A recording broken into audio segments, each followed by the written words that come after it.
ஏன் பாப்பி பண்ற? உன்னை நம்பி தானப்பா வந்தேன். அஸ்வினும் அத்தை மாமாவும் என்ன தேடிக்கிட்டு இருப்பாங்கப்பா. போ, முடிஞ்சா போ. அப்பா உன்னை ஒரு நாள் கூட நான் நம்பினதே இல்லப்பா. ச்சே, எங்க 2 பேருக்கு கல்யாணம் நடந்துட்டு இருந்தாலும் மாசம் ஒரு அமௌண்ட் உனக்கு கொடுத்துட்டு தான் இருக்கோம். அம்மாவும் சம்பாதிக்கிறாங்க, தெரிஞ்சிருப்பீங்கன்னு நினைச்சேன். இப்போ இப்படியே பண்றீங்க, ஏன்பா? ஆமாண்டி, என்ன ஒரு நாளாவது அப்பனா நீயும் சரி உங்க அக்காவும் சரி மதிச்சிருப்பீங்களா? நானும் பொறுத்து பொறுத்து பார்த்தேன். எனக்குன்னு ஒரு டைம் வராமலா இருக்கும், அதான் வந்துருச்சு. இதோ பாருப்பா, நீ மட்டும் இந்த வேலை பண்ணிருக்கேன்னு வீட்டுக்கு தெரிஞ்சது உன்னை விட்டு வைக்க மாட்டாங்க. ஏன் அம்மாவே உனக்கு கொன்னு போட்டுரும். எங்க அத்தை மாமாக்கு தெரிஞ்சது உன் எலும்பை எண்ணிடுவாங்க பாத்துக்க. நீதான் பெரிய இவளாச்சே, உங்க அத்தை மாமாக்கு தெரிஞ்சா எலும்பை எண்ணிடுவாங்களா? சரி, உங்க அத்தை மாமாக்கு சொல்லு. சரி, இங்க வரேன்னு சொல்லிட்டு வந்தியா? ஏன் பாடி பண்ற? நீ கூப்பிட்டேன் தானே, யார்கிட்டயும் சொல்லாம வந்த. அதுதான், நான் கூப்பிட்டேன்னு யார்கிட்டயும் சொல்லாம வந்துட்டு. ஐயோ, நீ இங்க இருக்கேன்னு உங்க வீட்டுல எப்படி தெரியும்? எவ்வளோ பெரிய குடும்பத்து மருமக, அஸ்வினோட பொண்டாட்டி. சரி, உன் அஸ்வின் உன்னை தேடுதானான்னு பாப்போம். சம்பாதிக்கிற திமிரு, அஸ்வினோட பொண்டாட்டிங்கிற அகங்காரம் உன்னை இதெல்லாம் வந்து காக்குதான்னு பார்க்க தானே போறேன். யோ, நீ இன்னும் கிளம்பல? கொடுக்க வேண்டியது கொடுத்தா தன்னாலே கிளம்ப போறேன். இந்தா எடுத்துட்டு போ.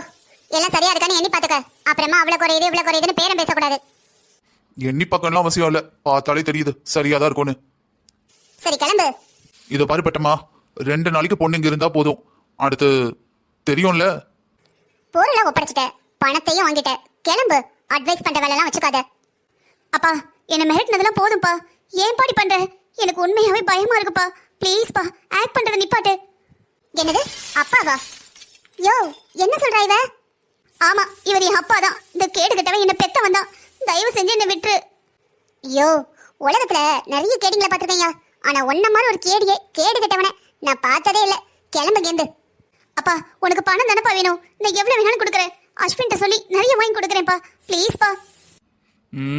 இல்ல துர்கா, உன் மேல கொஞ்சம் பாசம் இருந்தது என்னமோ உண்மைதான். ஆனா உங்க அம்மா கூட சேர்ந்து நீ பேசுனே பாரு பேச்சு. அப்பப்பா, நானே எப்படா உன்னை பழி வாங்க வேண்டி இருந்தேன். அப்பன் புள்ளைங்கிறதெல்லாம் மாறி ரொம்ப வருஷம் ஆகுது. போ, உனக்குன்னு புது வாழ்க்கை காத்துக்கிட்டு இருக்கு. கிளம்பு. இது பாரு, ப்ளீஸ் என்ன விட்டு. ஆனா உன்னடி, இந்த வீட்டுக்கு எத்தனையோ பேர் வந்து பொண்ணுங்களை விட்டுருக்காங்க. லவரா இருக்கட்டும், புருஷனா இருக்கட்டும், பக்கத்து வீட்டுக்காரன், சொந்த வீட்டுக்காரன், ஃப்ரெண்டு, அவன் இவனு. ஆனா சொந்த அப்பனே கொண்டு விட்ட அந்த பொண்ணு நீயா தான் இருப்ப. கொடுத்து வச்சவதான். சரி சரி கிளம்பு, உனக்கு கஸ்டமர் காத்துக்கிட்டு இருக்காரு. போய் ரெஸ்ட் எடு, இன்னும் 1 மணி நேரத்துல கூட்டிட்டு போக ஆள் வரும். இத பாரு, நான் யாருன்னு உனக்கு தெரியாது. நீ யாரா இருந்தா எனக்கு என்ன? நான் அந்த ஆளுகிட்ட பணத்தை கொடுத்து உன்னை வாங்கியிருக்கேன், புரியுதா? அம்மா நிறைய தடவை சொல்லியிருக்கா, இந்த மனுஷனை ஒரு மனுஷனாவே மதிக்காத, அவள்கிட்ட பகச்சுக்காதன்னு. தெரியாம தப்பு பண்ணிட்டேன். அஸ்வின் கிட்டையும் சொல்லல, என் மொபைலும் கையில இல்ல. சாரி அஸ்வின், என்ன கல்யாணம் பண்ணதுதான் நீங்க பண்ண தப்பு. இப்ப இங்க வந்து உங்க வாழ்க்கையை நான் அழிச்சிட்டேன். போச்சு, எல்லாம் முடிஞ்சு போச்சு, வாழ்க்கையும் முடிஞ்சு போச்சு. யாருமா நீ? இங்க எப்படி வந்த? என்னை எப்படியாவது காப்பாத்துங்க, இங்கேருந்து நான் வெளியே போகணும், ப்ளீஸ். அழாத. யார் நீ? புதுசா இருக்க, இங்க எப்படி வந்த? எல்லாம் என் நேரம், என் முட்டாள்தானோ. இது பாருமா, மெதுவா பேசு, சத்தம் போடாத. நான் இங்க யாருக்கும் தெரியாம வந்திருக்கேன். என்னை எப்படியாவது காப்பாத்துங்க ப்ளீஸ். என்னை எங்க வீட்டுல தேடுவாங்க. அப்படியெல்லாம் வெளியே போக முடியாதுமா, இங்க சுத்தி நிறைய ஆளுங்க இருக்காங்க. நம்ம வெளியே போறோம்னு தெரிஞ்சாலே பெரிய ஆபத்தாயிரும். ப்ளீஸ்ங்க ப்ளீஸ், என்னை எப்படியாவது காப்பாத்துங்க. இங்க வந்தவங்க வெளியே தப்பிச்சு போனாங்கன்னு சரித்திரமே இல்லம்மா. இங்க இருக்கிறவங்க எல்லாம் நீ நினைக்கிற மாதிரி இல்ல, ரொம்ப மோசமானவங்க. ஒரு தடவை இங்க உள்ள வந்துட்டேன்னா வெளியே போக முடியாதுமா. நானே ஸ்கூல் படிக்கும்போது ஒருத்தனை லவ் பண்ணேன், என்னை ஏமாத்தி இங்க கொண்டு வந்து விட்டுட்டு போயிட்டான். இன்னைக்கு வரைக்கும் இங்கதான் இருக்கேன். தப்பிக்க பல தடவை முயற்சி பண்ணியும் அடியும் உதவி தான் மிச்சம். படிக்கவும் இல்லை, வயசாயிடுச்சு, வாழ்க்கையே போச்சு.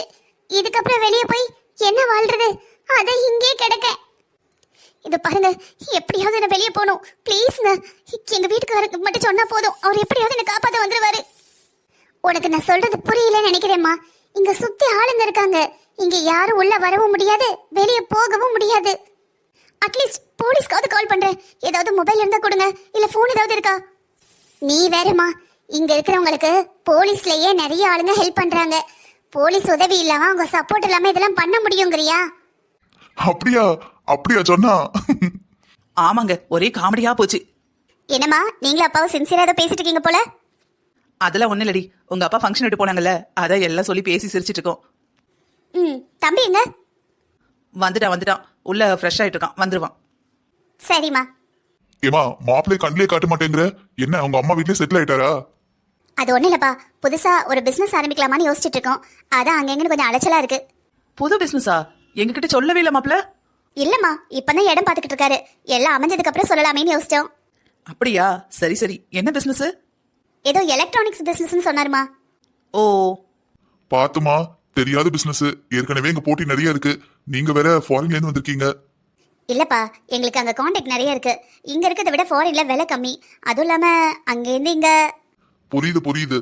ஆமாப்பா, பல்க் ஆர்டர்ல வாங்கிட்டு வந்து இங்க சேல்ஸ் பண்ணா நல்ல லாபம். ஆனா தெரிஞ்ச கம்பெனி தான், பயப்பட மாதிரிலாம் ஒண்ணும் இல்ல. பாத்துடி, எதையும் எடுத்த உடனே பெருசா செய்யாதீங்க. கொஞ்சம் கொஞ்சமா செஞ்சு பாருங்க. நல்லா பழகுனதுக்கு அப்புறம் பெருசா செஞ்சுக்கலாம். ஆமாமா, நானும் அப்படித்தான் சொல்லியிருக்கேன் அவர்கிட்ட. இத பாருங்க, எனக்கு எப்படியாவது உதவி பண்ணுங்க. வெளியே போறப்ப நான் உங்களையும் சேர்த்து கூட்டிட்டு போயிடுறேன். ப்ளீஸ். உனக்கு ஏமா நான் சொல்றது புரியவே மாட்டேங்குது. நீ எவ்வளவு பெரிய இடத்துல வந்திருக்கல, இங்க முக்கியம் இல்லம்மா. பெரிய இடமா இருந்தாலும் சின்ன இடமா இருந்தாலும் இங்க தப்பிக்க முடியாதுமா.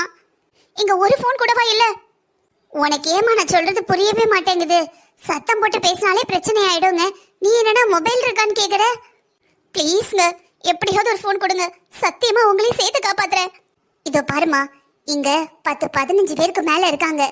எல்லாரையும் காப்பாற்ற முடியாதுமா. இது ரொம்ப பெரிய நெட்வொர்க். பெரிய பெரிய அரசியல்வாதிங்க, போலீஸ் ஆபீஸுங்க கூட இங்க வருவானுங்க. அதுவும் அந்த பட்டமா வந்தா அவ்வளவுதான். ஏய், என்னடி இவளை ரெடி பண்ண சொல்லி எவ்வளவு நேரம் ஆச்சு? உட்காந்து கதை எழுந்துகிட்டு இருக்க. அது இவளுக்கு எல்லாத்தையும் புரிய வச்சுட்டு இருந்தேன். ஒரு அரை மணி நேரம் ரெடி பண்ணி கூட்டு வந்துடுறேன். வர குளிர் விட்டு போச்சு விடுகளுக்கலாம். உழைக்காம திங்கிற நிலையிடாது. அரை மணி நேரம் தான். இந்த போனு சீக்கிரம் பேசு. அவ வந்துட போறா. சீக்கிரம். தேங்க்ஸ்ங்க. தேங்க்ஸ் அப்புறம் சீக்கிரம் பேசு.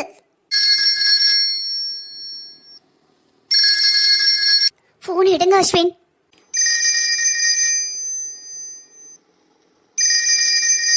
ஹலோ அஸ்வின்.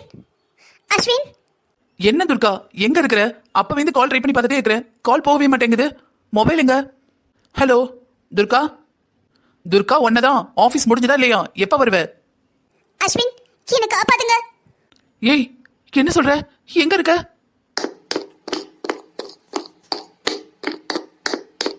ஏய், போன் கொடு. யாரோ வராங்க. ஒரு நிமிஷம் கொடுங்க. இந்த பாரு, சும்மா இரு. யாரோ வராங்க பாரு. காலடி சத்தம் கேக்குது. அமைதியா இரு. என் கையில போன் இருக்கிறத பார்த்தாங்க. உனக்கு மட்டும் இல்ல, எனக்கு ஆபத்து. நான் இன்னும் சொல்லவே இல்லையே. எங்க இருக்கேன்னு சொல்லவே இல்ல. இன்னொரு டைம் கிடைக்கிறப்ப பார்க்கலாம். இப்ப முடியாது. சரி, நீ சீக்கிரம் கிளம்பி இரு. என்னால முடியாது. நான் செத்து கூட போவேன். ஆனா நீ யாரு கால் பண்ண? என் ஹஸ்பண்டுக்கு. சரி, கவலைப்படாத. அவர் எப்படியாவது உன்னை தேடிக்கிட்டு வருவாரு. எப்படி வருவாரு? நான் தான் எந்த இடம்னு சொல்லவே இல்லையே. பின்ன எப்படி வருவாரு? நீ பேசினதை வச்சு ஏதோ ஆபத்துன்னு கண்டுபிடிச்சிருப்பாரு. கண்டிப்பா எப்படியாவது வருவாரு. எனக்கு அப்படிதான் தோணுது. எப்படியாவது வருவாரு. அஸ்வின், எப்படியாவது வந்துருங்க அஸ்வின். சரி, அமைதியா இரு. படபடப்பா இருக்காத. கண்டுபிடிச்சிருவாங்க. இப்ப என்ன பண்றது? இங்க ஒளிஞ்சுக்க ஏதாவது இடம் இருக்கா? ஆமா, இது பெரிய மாட மாளிகை. ஒளிஞ்சுக்க இடம் இருக்கானு? இருக்கிறதே 5-6 ரூமு. இதோ பாரு, நல்லது நடக்கும். எனக்கு பயமா இருக்கு. 6 மணி நேரத்துல அந்த பட்டமா மறுபடியும் வருவாளா? கடவுள் எனக்கு தான் உதவி செய்யல. அட்லீஸ்ட் உன் பக்கத்துலயாவது நிக்கணும். பாப்போம். எப்படியும் 1/2 மணி நேரத்துல ஒரு தடியனை கூட்டு வந்துருவாங்க. உனக்கு என்ன நடக்க போகுதுன்னு தெரியல. பயப்படாத, நம்பிக்கையை விடாத. நீங்க இங்க எதனா இருக்கீங்க, என்னை எப்படியாவது காப்பாத்துங்க ப்ளீஸ். என்னையவே நான் காப்பாத்த முடியாம இத்தனை வருஷம் இங்க இருக்கிறேன். உன்னை எப்படிமா காப்பாத்துறது? அம்மா, சுசியம் பண்றியா? சாப்பிடணும் போல இருக்கு. சரிடி, நீ எங்க அப்பா பேசிட்டு இருங்க. நான் போய் சுசியம் பண்ணிட்டு வரேன்னு. அவளும் வந்துருவா. யாருமா? யாரா? துர்காதான். உனக்கு என்ன, உன் தம்பி கல்யாணம் எடுத்ததே மறந்து போச்சா? அது அப்படிலாம் இல்லப்பா. திடீர்னு அவ வந்துருவானோன்னு யாருன்னு யோசிச்சேன். வேற ஒண்ணும் இல்ல. அஸ்வினு, சொல்லுங்கம்மா. டேய், அக்காக்கு சுசியம் வேணுமா? உனக்கு சேர்த்து போடட்டுமா? சரிம்மா, போட்டு வைங்க, இப்ப வந்துடுறேன். எங்கடா போற? இல்லப்பா, ஒரு நிமிஷம். ஃப்ரெண்ட் ஒருத்தன் கூப்பிட்டான், என்னன்னு கேட்டுட்டு வந்துடுறேன். சாப்பிட்டுட்டு போக வேண்டியதானடா, இப்பதானே வந்த. சீக்கிரம் வந்துருவேங்க்கா. சரி சரி, சீக்கிரம் வா. துர்காவும் வந்துருவா. சரிம்மா. வாங்க தம்பி, வாங்க வாங்க, உட்காருங்க. என்ன திடீர்னு இந்த நேரத்துக்கு வந்திருக்கீங்க? என்ன, உங்க பொண்டாட்டி இன்னும் வீட்டுக்கு வரலையா? அவளுக்கு இதே வேலையா போச்சு. நிறைய தடவை சொல்லிட்டேன், ஆபீஸ் வேலை, பொம்பளை பிள்ளை, நேரத்துக்கு வீட்டுக்கு போ, மறுநாள் காலையில வேணா கொஞ்சம் காலம்பர போய் பாருன்னு சொன்ன. கேட்கவே மாட்டேங்கிறா. என்ன மாப்பிள நான் பேசிட்டே இருக்கேன், நீங்க அமைதியா இருக்கீங்க. அத்தை, நான் சொல்றதை கேட்டு பயந்து போயிடாதீங்க. என்ன மாப்பிள, ஏதாவது பிராங்க் பண்ண போறீங்களா? இல்ல அத்தை, துர்கா இன்னும் வீட்டுக்கு வரல. அதுக்கு ஏன் பயப்படுறீங்க? அவ 9:10 மணிக்கு தான் வீட்டுக்கு வருவா. நிறைய எதிர சொல்லிட்டேன், இன்னொரு தடவை வரட்டும், காத்த படிச்சு நல்லா திருக்கிறேன், அப்பதான் சொன்ன பேச்சு கேப்பா. நானும் கல்யாணம் நடந்துட்டு அவளுக்கு எதுவும் சொல்லக்கூடாதுன்னு பார்த்தேன்னா திருந்தவே மாட்டேங்கிறா. கல்யாணத்துக்கு முன்னாடி தனி ஆளு வந்து சாப்பிட்டு படுத்துற வேண்டியதான். இப்ப அப்படியா? மாமனாரு மாமியாரு நீங்க ஒரு பொறுப்பு வேண்டாம்? அத்தை, அவ ஏதோ பிரச்சனையில இருக்காத. என்ன சொல்றீங்க மருமோனே? ஆமாத்த, இப்பதான் போன் பண்ணா, அவளுக்கு ஏதோ ஆபத்து போல. எங்க இருக்கா? என் பிள்ளைக்கு என்ன ஆபத்து தெரியலத்த. கால் பண்ணிட்டு என்ன காப்பாத்துங்க அஸ்வின்னு சொன்னா. அதுக்கப்புறம் போன் கட் ஆயிடுச்சு. நான் அந்த நம்பர் கால் பண்ணி பாக்குறேன், நாட் ரீச்சபிள். மாப்பிள்ள, எனக்கு பயமா இருக்கு. நீங்க என்னென்னவோ சொல்றீங்களே. நம்ம எங்க போய் தேட? அவ எங்க போயிருக்கேன்னு தெரியாம எப்படி தேட? நீங்க கவலைப்படாதீங்க அத்தை, என் ஃப்ரெண்டு போலீஸ்ல தான் இருக்கான். நான் சொல்லியிருக்கேன், இந்த அட்ரஸ்க்கு தான் வருவான். மாப்பிள்ள, உங்க வீட்டுல இருக்கிறவங்க? இல்லத்த, நான் யாருக்கு எதுக்கும் சொல்லல. ஃப்ரெண்டுக்கு ஃபோன் பண்ணி கேட்டேன், எல்லாரும் பயந்துருவாங்க, ஒன்னும் சொல்ல வேண்டாம், நேரா வந்துருன்னா. எனக்கு தான் மனசு ஒரு மாதிரி இருக்கு, படப்படன்னு வருது. அதான் உங்ககிட்ட மட்டும் சொல்லிடலாம்னு நினைச்சேன். அவன் பேசணும்னா எங்க வீட்டுக்கு எப்படி வர சொல்றது? அதை இங்க வர சொல்லியிருக்கேன். வந்துட்டியாடா? எவ்வளவு நேரம் உனக்காக வெயிட் பண்றது? டேய் பொறுமை, பதட்டப்படாத. என் பிள்ளைக்கு என்ன ஆச்சு சார்? என் பிள்ளை எங்க இருக்கா? ஒரு நிமிஷம் பொறுமையா இருங்கம்மா. இதோ பாரு அஸ்வின், நீ ஒரு நம்பர் கொடுத்தல, அந்த நம்பரை ட்ரேஸ் பண்ணி பார்த்ததுல இல்லடா, ட்ரேஸ் பண்ணி பார்த்ததுல அது ஊருக்கு ஒதுக்குப்புறமா இருக்கிற ஒரு பழைய பங்களா. அதுவும் இல்லாம அங்க ரெட் லைட் ஏரியா மாதிரி. டேய், என்னடா சொல்ற? ஐயோ ஐயோ ஐயோ, ஐயா கருப்பசாமி, இதெல்லாம் பார்க்கலன்னு உசுரோட வச்சிருக்கியா? இந்த நேரம் பார்த்து இந்த மனுஷன் எங்க போனாருன்னு தெரியலையே. 2 பொட்டை பிள்ளைய பெத்து ஒரு நாளாவது அப்பன்னு வீட்டுல இருக்காரா? பிள்ளைக்கு ஆபத்து வந்த சமயம் அப்பன்னு வந்து முன்னாடி நிக்காரா? இவர் எங்கன்னு போய் தேட? கவலைப்படாதீங்கம்மா, உங்க புருஷன் வரணும்னு அவசியம் இல்லை. நான் எங்க டீம் ஏற்பாடு பண்ணிட்டேன். நம்ம எல்லாரும் அங்க போலாம். எப்படியாவது உங்க பொண்ணை காப்பாத்திடலாம். கவலைப்படாதீங்க.